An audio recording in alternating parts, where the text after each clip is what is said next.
여러분 안녕하세요. 생각을 공유하는 오아트입니다. 그래서 이번 시간에는 그 삶의 고통과 행복에 대해서 주제를 다룰게요. 그래서 왜 삶은 그 고통 속에서 벗어날 수 없다고 얘기하느냐? 그러면 삶에 우리가 느끼는 행복은 또 무엇이냐? 그 행복의 종류는 또 무엇이냐? 에 대해서 여러분 궁금하죠? 그래서 오늘 지금 이 순간에도 대단히 삶에 어려움을 갖고 계시는 분들이 대단히 많고, 삶 속에서 힘든 일을 겪고, 삶이 왜 고통스러운가 이런 데 대해서 고민스러운 사람들이 많을 거예요. 그래서 저도 북한에서 이제 우리 대한민국에 왔는데, 북한에서는 정치가 체제가 자신의 표현을 못하게 해요. 그래서 그림을 못 그렸고요. 우리 대한민국에 오니까 돈, 돈 때문에 수단이죠. 돈 때문에 또 그림을 막 그릴 수가 없었고, 대부분의 또 그림들은 그 돈을 위해서 어떤 상품의 가치에 치중하는 그런 그림을 또 그리는 그런 신뢰가 대단히 많았어요.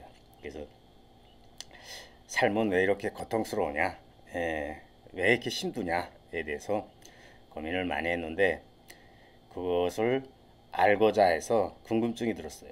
사람이 무엇이냐, 또 그 사람이 가지는 또 정신은 무엇이냐, 이런 데 대해서 궁금증이 들어서 많지는 않지만 인문학 책들을 좀 많이 봤어요.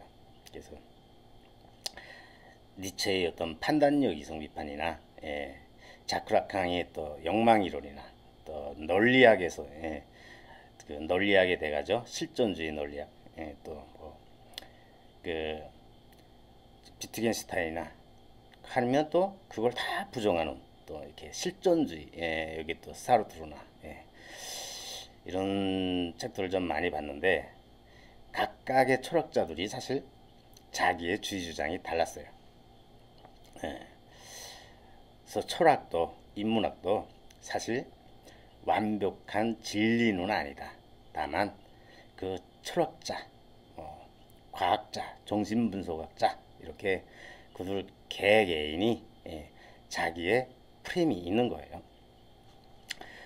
그런데 그걸 알고 나면 우리 정신과 세상의 이치를 알게 되면 자신의 고통에 대해서 이해하게 되고, 자신의 고통을 이해한다는 건 그 삶의 어두운 부분까지도 수용한다는 거죠. 여러분, 예를 들면 살아가는데 내가 좋은 것만 내 삶이야, 그리고 나쁜 건 내 거 아니야 라고 계속 부정할수록 어떻게 돼요? 삶이 점점 싫어지죠. 그런데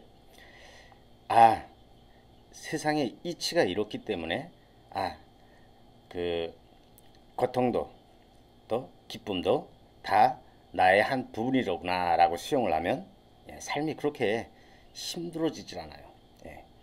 벌써 수용을 한다는 의미예요. 그래서 요즘에는 좀 가장 꿀리는, 좀 궁금하고 꿀리는 그런 철학자가 있어요. 아르투 쇼펜하우어라는 사람이 있어요. 그래서 그 제가 좋아하는 어떤 니체, 그분의 어떤 스승과 같은 분이고요. 정신분석학에서도 또 그렇고, 뭐 욕망을 다뤘던 그런 부분의 사람들은 거의 다그 쇼펜하우어를 좋아하죠. 그래서 쇼펜하우어는 독일의 철학자고요. 독일 베를린 대학에 한 학기만 강의를 했어요. 그 강사로 나가서. 그리고 뭐 그 이제 사람의 우리 이제 그 머릿속에서만 있는 어떤 세계, 여기에 대해서 대단히 확신을 가졌고요. 그것을 뭐 이렇게 자로 해가지고 막 바깥과 나의 생각과 막 합치려고 하는 그런 사람들을 대단히 싫어했어요. 그래서 회계를 엄청 싫어했죠. 그래서 자기네 집에 개를 길렀는데 개 이름을 해길이라고 지었다요. 그래서 아이, 그래서 욕했을 때마다 그 자기가 욕하고 싶으면 아이, 해길놈이 새끼라고 욕을 했다고 해요. 대단히 재미있기도 하고 계속 사회의 모순과 그 인정받지 못하는 자신의 어떤 그 심리적인 갈등 속에서 계속 우울하고 이런 그 삶을 살았다고 해요. 그분이 되게 그 철학에서 매력이 있는 거는 무엇이냐면 삶은 고통스럽다 라고 하는 거거든요. 그 이유를 말을 하자면 인간은 욕망의 주체이다. 예전에 우리가 생각할 때에는 욕망을 이성이 통제한다고 생각을 했죠. 그래서 자기 삶에서도 이 머리가 나의 생각이 나의 욕망을 컨트롤한다고 생각을 했어요. 그런데 과연 그럴까요? 우리 사회에서 일어나는 우리 이제 대한민국이 술 소비량이 엄청 높은데 술을 왜 먹을까요? 술을 먹으면 어떻게 되죠? 이성이 흐릿해지죠. 흐릿해지고 욕망이 그만큼 상승하죠. 욕구의 분출, 사회에서 받았던 어떤 스트레스를 이성을 후려트림으로써 그 해소하고자 하는 심리 욕구예요. 그래서 술을 많이 먹는단 말이에요. 그러면 모든 사회 질서를 이제 세웠을 때에 욕망 위주로 세웠느냐? 그건 아니에요. 남에게 피해를 주지 않기 위해서 사회라는 집단 공동체를 유지하기 위해서 모든 법들이나 규칙은 욕망을 철저히 계속 절제시키는 훈련을 해요. 그래서 이성을 강조하죠. 그런데 뭐 우리 되게 그 TV단 뭐 뉴스에서 보면은 되게 뭐 어디 법관이 어디 무슨 검사를 했던 사람이 뭐 어떤 여자를 보고 몰래 어떤 그 성적 충동의 어떤 해소를 하다가 들켰다 뭐 이런 뉴스도 볼 때가 있어요. 그러면 우리는 어떤 생각이 들어요? 저 사람은 되게 배운 것도 많고 사회적 지위도 높은 사람인데 왜 그런 행동을 했을까? 라고 의문이 갔죠. 사실은 우리 모두가 욕망에 이끌려서 그 욕망을 절제하기 위한 욕망은 계속 그냥 풀어난 망아지처럼 계속 뛰어다니는데 그걸 뒤따라 다니면서 이성이 계속 뒤치다거리를 한단 말이에요. 그래서 그걸 자기 합리화라고 하죠. 이 행위는 내가 어떠한 이유가 있기 때문에 이 행위를 했어 라고 자기 합리화하는데 사실 이성은 욕망 뒤에서 계속 욕망이 이렇게 막 부셔놓고 망가져 먹은 것을 계속 청소하는데 급급하죠. 우리는 인간은 모든 사람들이 욕망의 동물이다.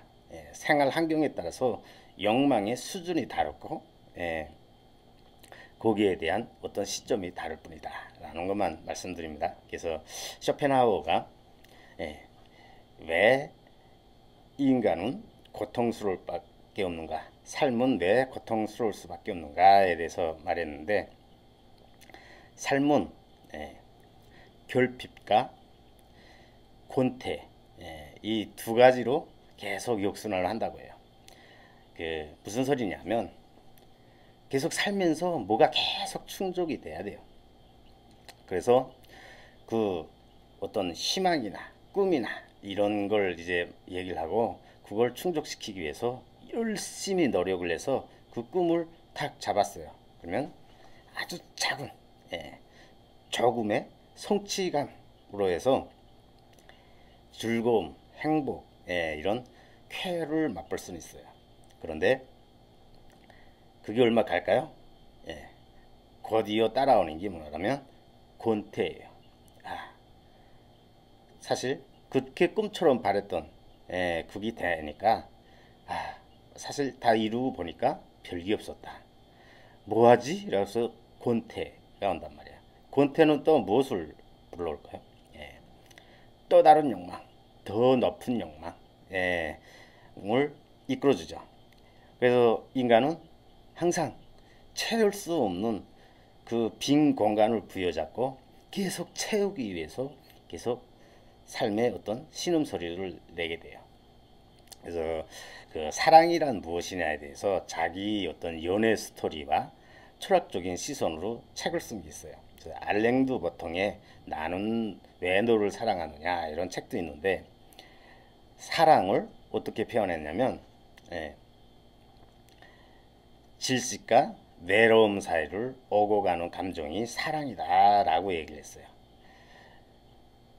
질식과 외로움이란 뭐냐면, 남자와 여자와 사랑을 나누는 데 있어서 연인 사이에, 예, 누가 더 사랑을 많이 하느냐 아예 어떤 차이인데, 꼭 같을 순 없죠 사람이. 그러니까 누군가가 더 많이 사랑할 수 있고 누군가가 더 적게 사랑할 수도 있어요. 그런데 많이 사랑하는 사람은 되게 외로워요.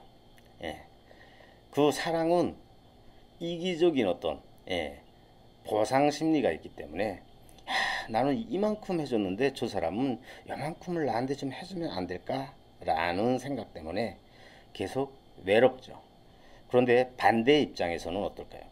예, 반대 입장에서는 나는 뭐 사랑이 뭐 그렇게 막 힘들게 막 구속하고 얽매이고 이런 거야. 야, 좀 풀어주면 안 될까? 라고 해서 그 사랑이 막 답답해요. 그 사람이 나를 너무 생각해 주는 거, 사랑해 주는 거, 그게 막 구속처럼 느껴지고 답답하거든요. 그걸 질식이라고 하죠. 예, 그래서 젊음의 어떤 사랑은, 예, 외로움과 질식 사이를 오가는 투다. 결국은 뭐예요?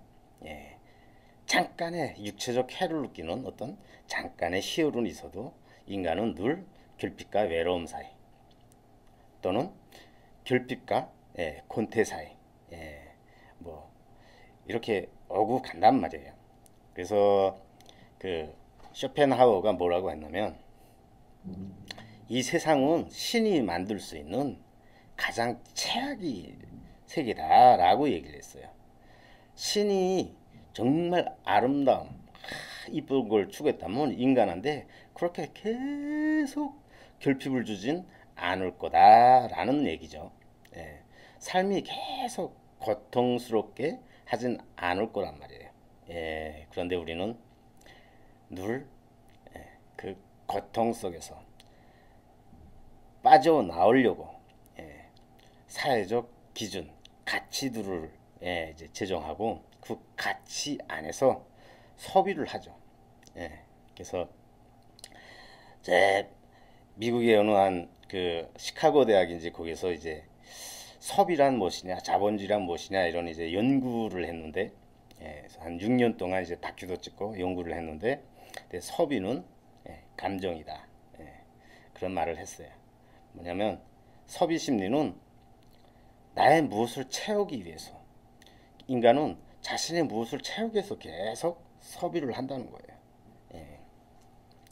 그래서 참 그 쇼펜하우어의 어떤 그 이 철학적 논리가 참 매력 있죠, 여러분. 예. 그래서 여러분, 우리가 가만 삶을 살 때에, 예, 누구나 다 고통스럽습니다. 그리고 누구나 다 힘들어요. 그 힘든 연장선 안에 반딧불 같은, 예, 점 같은, 예, 그런 희망이나 행복이나 기대나 뭐 이런 쾌락이나 이런 것들이 점점점점점점 있죠. 예.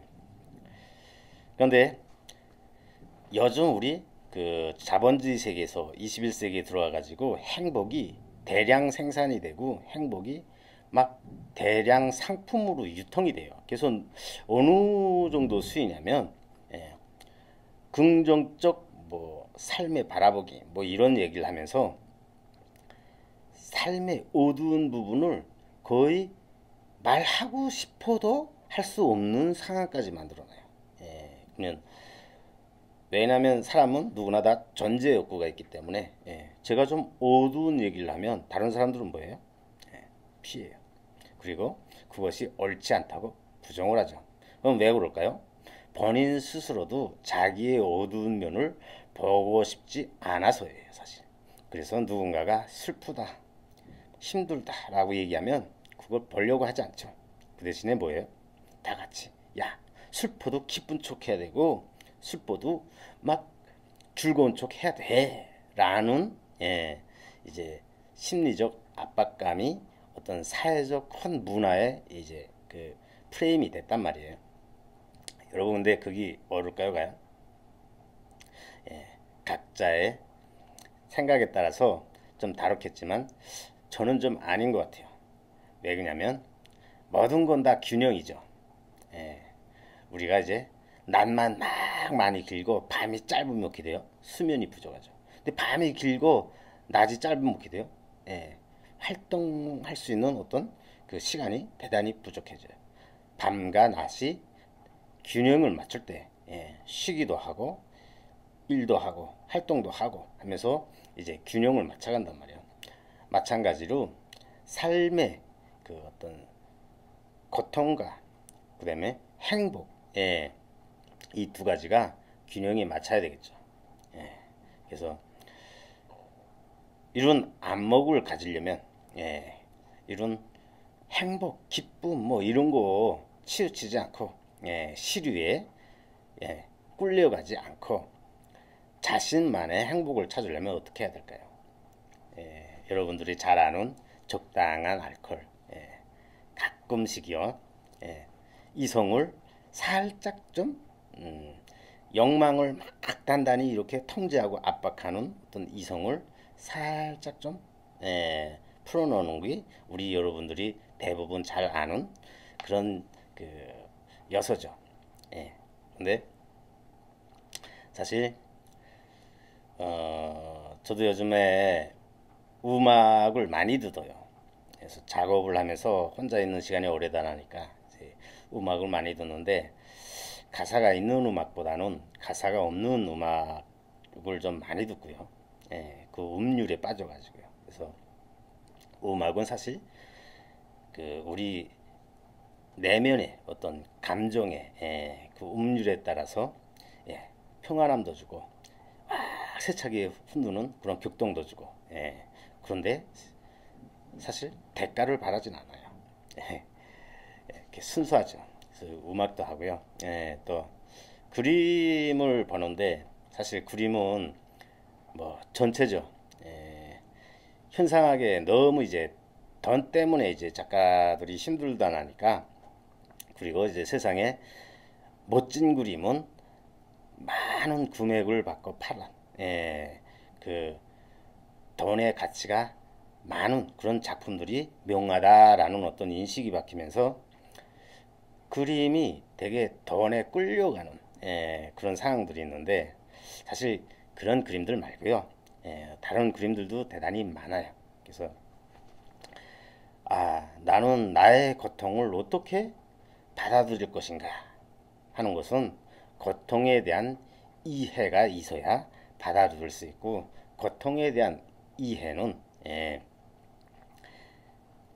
자기 스스로가 부단히 인문학에 좀 공부도 하고 자기 현실과 이제 결부를 해서 생각을 해서 그렇구나라는 자기 스스로의 깨달음 이런 것을 받았을 때 삶의 안에만 삶이 바라는 이 고기가 몸 육체가 바라는 어떤 한정된 그런 프레임에서 벗어날 때 그럴 때 이제 누구나 다 평안한 마음 좀 반딧불 같은 게 조금 더 큰 그런 행복을 느낄 수 있으리라고 생각합니다. 그래서 여러분 그 쇼펜하우어가 마지막에 이제 그런 말을 해. 그 이제 쇼펜하우어의 이제 책을 보면 그런 게 있어요. 자기 의지를 충족할 수 있다고 믿는 사람은 절대로 천재적인 작품을 만들지 못한다. 천재적인 작품을 만드는 사람들, 최악의 결핍과 그 금핍에 빠졌을 때, 그래서 불안이 의지를 이겼을 때, 그럴 때 드디어 질문을 하게 된다. 어떤 질문이냐? 세상이란 곧 무엇이냐? 라는 질문을 하게 된다. 이 세계가 무엇이냐라는 질문으로부터 천재적인 작품이 나온다라는 말을 했어요. 그게 무슨 소리냐면 모든 사람들이 물질과 이런 것들이 적당히 이렇게 충족이 되잖아요. 그러면 생각을 안 해요. 왜 생각을 안 할게요? 이 몰이라는 이 몰이 정신이라는 것은 가장 절박한 시기에 그것을 벗어나기 위한 행위로 권해를 할 수가 있는데 뭐가 있으면 우리 세상은 넓기 참 많죠. 골프도 쳐야 되고요. 스포츠도 즐기고 뭐 연애도 하고 뭐 할 게 너무 많아요. 그런데다가 계속 치우치다 보니까 내가 어떻게 될까요? 자기가 당연히 해야 될 생각 자체를 안 하게 되죠. 그리고 그 생각을 하는 사람들을 대단히 자기 합리화해서 그 사람들을 혐오하게 돼요. 왜요? 나는 그 생각을 해야 되는데 나는 안 하고도 이렇게 살았는데 너는 왜 굳이 했느냐? 뭐 이런 식으로요. 근데 사람이 이 세상에서 한번 태어나서 살면서 사람이 곧 무엇이냐에 대해서 한 번도 생각을 안 했다는 거. 이 세상이 무엇이냐에 대해서 한 번도 생각을 안 했다는 것은 참 대단히 치욕스럽죠. 내 스스로가 무엇인지도 모르고 평생을 살 수가 있으니까요. 그리고 사회는 그리고 집단지성은 국가적 시스템은 문화는 그런 것들을 절대 생각하게 가만 놔두지 않죠. 그래서 저는 그 뭐 짧은 시간에 이런 것은 뭐 말씀은 구체적으로 못 드리지만 그 고통이란 무엇이냐, 왜 삶은 힘든가, 또 작가들은 어떤 것을 그려야 하는가에 대해서 많이 배웠던 그런 분인 것 같아요. 그래서 오늘 이 시간에는 아르투스 쇼펜하우어 이분의 어떤 철학의 매력을 제가 듣고 거기서 이제 느낀 것을 말씀드렸습니다. 여러분들도 아무리 힘든 상황이 와도 그 삶 안에 어떤 그 프레임에 딱 빠지기보다는 전체적인 삶과 죽음의 전체적인 프레임에서 이제 그것을 보고 너그럽게 벗고 그 고통들을 해소하면 그 순간의 고통이 그렇게 강렬하게 아주 힘들게 여러분들에게 다가올 거라고 생각하진 않아요. 그래서 뭐 오늘은 여러분들과 고통에 대한 그런 저만의 생각을 말씀드렸습니다. 도움이 되셨다면 좋아요와 구독 꼭 부탁드립니다. 감사합니다.